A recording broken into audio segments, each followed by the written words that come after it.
شنو قصة اندماج فريق الرجاء مع جمعية الحليب أو الأولمبيك البيضاوي؟ جمعية الحليب نادي اللي تأسس في سنة 1904 وقدر يفوز بأول لقب ليه في تاريخه في سنة 1983 من بعد ما هزم نادي الرجاء في نهائي كأس العرش بقيادة المدرب المرحوم المجداوي كأول نادي من الدرجة الثانية كيفوز بالكأس الفضية.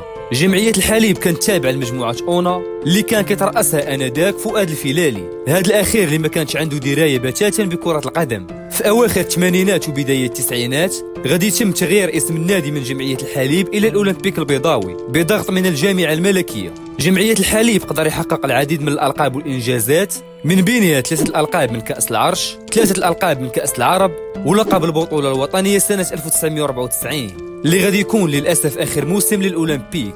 من بعد اللقب مباشرة غادي ينتقلوا أعمدة الفريق لفرق أخرى. اللاعب أوزوكات غادي ينتقل الاتحاد السعودي، ثم توفيق باللاغة إلى العربي الكويتي، أما العميد القضميري إلى القادسية الكويتي. نهاية الأولمبيك غادي تجي على يد فؤاد الفيلالي اللي كان كيشوف بأنه ما كيستافدش ماديا وكيخسر فلوس بدون أي عائد مادي. هنا غادي يبدا تنافس قوي بين الرجاء والوداد، والتنافس اللي غادي يسالي بفوز الرجاء بصفقة الاستحواذ على الأولمبيك. فاللاعبين غادي يوليو أحرار، لكن الرجاء كانت عنده السيولة والأحقية باش تستقطبهم. هرم الصحافة الأستاذ أبو السعد كان شاهد على هذه الواقعة وغادي ناخذوا النسخة ديالو من باب المصداقية. ولا واحد تنافس قوي بين واحد جوج ديال الناس.